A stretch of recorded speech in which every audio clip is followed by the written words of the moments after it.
एक वित्त मंत्री के तौर पर आप संभवतः बाकी राज्यों को भी स्टडी करते होंगे। जैसे यूपी का एक उदाहरण है कि पहले बहुत क्राइम व्राइम रहता था तो इतनी बड़े उद्योग धंधे वहां पर नहीं आते थे, लेकिन पिछले कुछ सालों में वहां क्राइम का रेट बहुत गिरा, तो लिहाजा वहां पर विकास है, रोड्स बन रही हैं। सरकार की इंस्टीट्यूशन खड़े करना सरकार की जिम्मेदारी है, लेकिन प्राइवेट जो प्लेयर्स होते हैं, जो आते हैं, जिससे माना जाता है कि टोटल इकोलॉजी बदल रही है, टोटल इकोसिस्टम बदल रहा है, क्या उसका कुछ चेंजेस अभी हाल फिलहाल में आपने देखा है? मतलब अगर हम नक्सल का प्रॉब्लम खत्म हुआ तो क्या कुछ कॉन्फिडेंस बढ़ा है बाहर के लोगों का यहाँ पे आने में?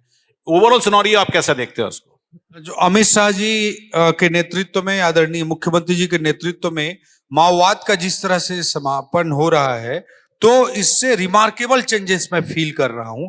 बस्तर को भी मैं बहुत करीब से देखा हूं, बहुत गहराई के साथ उसको समझने की कोशिश करता हूं। न केवल बस्तर में, पूरे छत्तीसगढ़ के लिए इन्वायरमेंट में चेंज हो रहा है। पहले चाहे टूरिज्म हो, चाहे इन्वेस्टमेंट हो, तो उसमें परसेप्शन प्रॉब्लम सबसे बड़ा प्रॉब्लम के रूप में इमर्ज होके आता था।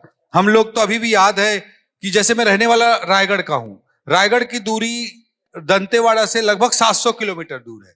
लेकिन मैं अगर दिल्ली बॉम्बे में कहीं बोलूंगा कि मैं छत्तीसगढ़ रायगढ़ से आया हूं, तो लोग मुझे ठीक से देखेंगे कि बोलने लगे कि नक्सलिज्म का ठीक तो है, आपकी जान को खतरा तो नहीं रहता। इस तरह से लोग बात करते हैं। तो ये परसेप्शन प्रॉब्लम बहुत ही डेंजरस होता है। चाहे वो ताड़मेटला में, सुकमा डिस्ट्रिक्ट के ताड़मेटला में घटना हो रही हो, चाहे अबूझमाड़ के अंचल में घटना हो रही हो, वो छत्तीसगढ़ जो आप लोग मीडिया में बोलते हैं, तो उससे फिर ऐसा परसेप्शन जाता है कि पूरे छत्तीसगढ़ में माओवाद अफेक्टेड है। लोग तो कई बार एयरपोर्ट पे, कई मेरे दोस्त आए एयरपोर्ट पे, रायपुर के उतरे, और हमारे वीआईपी रोड में हम जैसे शहर की ओर आगे बढ़े तो दोनों तरफ अच्छे पेड़ लगे हुए हैं, हरियाली मेंटेन किया हुआ है रायपुर ने।